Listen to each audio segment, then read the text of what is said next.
Okay, so Dawie's car, Honda, arrived here last week Friday. We couldn't get it to start. Very quickly realized the fuel pumps weren't running. Monir's taken it to bits and the fuel filters were completely blocked. The fuel pumps were seized. So he's replaced it this morning. It's already fired up.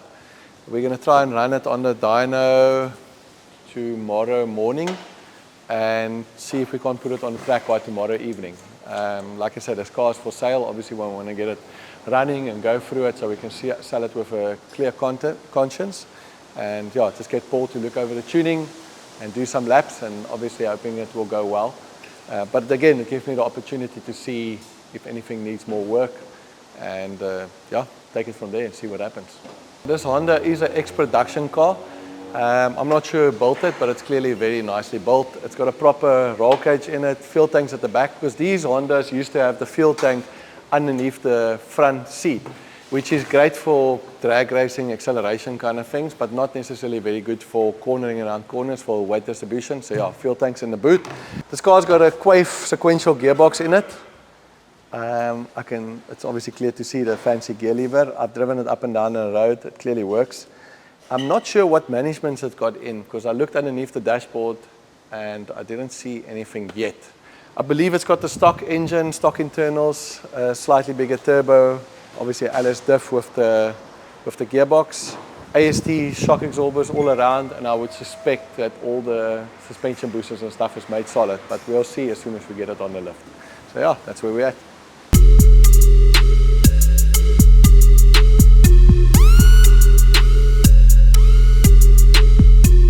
Okay, so my own NA 328BM, it's been idling with a bit of a noise. If you rev it up, you can hear the noise. After the last race meeting, we also noticed it started breathing quite a lot. And on the data, we could see the straight line speed was actually slightly down. We did take the engine apart, and it's broken a top ring and also worn out the piston. Easy way to check it is to put a ring into the groove, and you can see how worn it is. So the broken ring rattling around there definitely didn't do it any favors. Look at that. So yeah, that's absolutely worn. You can see it gets better on that side, but yeah, this is where the broken ring was. So yeah, we're happy we found that. Obviously not happy it broke, but happy that we didn't waste our time taking it apart. So we're going to put a new set of pistons in here, new rings, new bearings. Otherwise, the engine looks perfect. The bearings look absolutely incredible. So yeah, there's definitely a little bit of performance here. We're going to skim the block to up the compression. When this engine was built a long time ago, it was built in quite a rush. So now that we have the opportunity, we're going to up the compression a bit, see if we can get a bit more torque out of it. We're not going to do cylinder work and that sort of stuff, but yeah, keep you guys updated on that.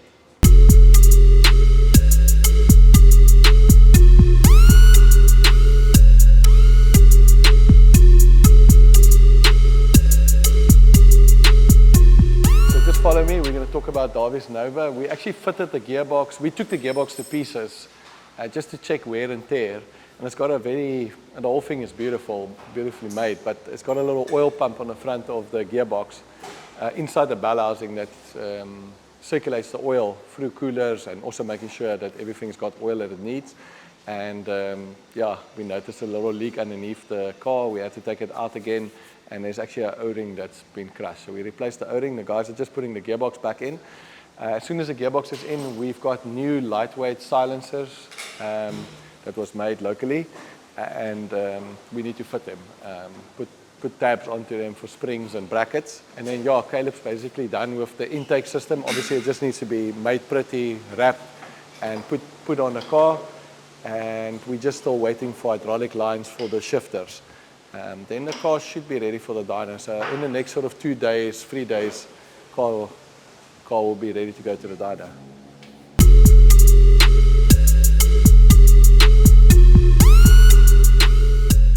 So Nyan spoke the other day about getting the intake pipe made up for the Nova. Obviously the throttle body position is now here at the back, and it gets fresh air from here. Obviously it scoops through the roof.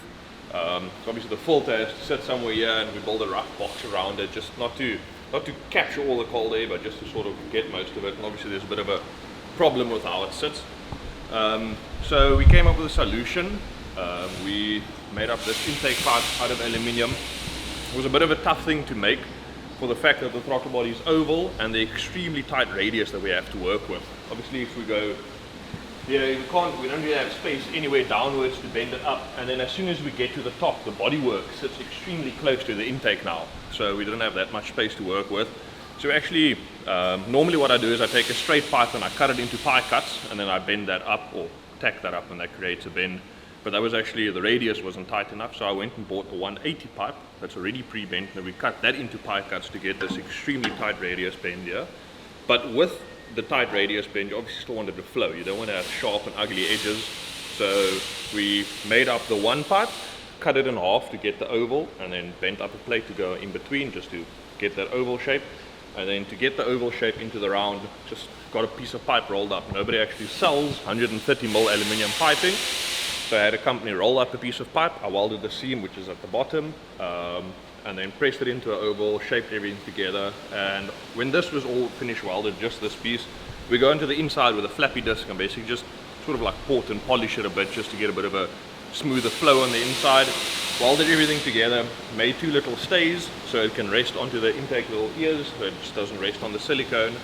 And then we wrapped it in some gold heat reflective tape just to help with getting the heat not soaked into the aluminium pipe. Obviously aluminium pipe's a very good conductor, so as good as it is with shedding the heat away, it also attracts the heat just as good. So as much as possible the heat you can shed away, we obviously want to do that. We do have plans of later on maybe making this out of carbon fiber, pulling a mold off of it. Obviously carbon's very good with managing heat, so maybe one day that'll happen, but for now this is the solution, and the filter sits here on top, and it's nicely pointed directly at the intake where the fresh air comes through the roof. Obviously the silicone isn't on at the moment, but that is about where it will sit. You'll see even here at the bottom, it's almost touching the intake. We had to squish the pipe a bit more here at the bottom because the bodywork is like half a mil away. It runs all the way on the side here. That's obviously the space was such a big problem. But with the silicone on, it's like half a mil from the intake and half a mil from the bodywork, and then this is all tightened up and in place. You'll get all the fresh air, and our plan is to make a little carbon plate that actually is going to be glued into the bodywork itself. They're just going to stop some of the air flowing past, so it'll create a little bit of a cooling of the cold air, and the rest can just flow over the motor and help cool everything down. So when Nian says that fabricating takes time, this is what he means? Yes, it doesn't look like a lot, but it took about 3 days just to get that done. just making this bend and then cutting it in half was about a day's work, and then getting the rest, getting the pipe rolled up and seam welding it, and then getting the angle. I think I remade this about 3 times, had to redo this.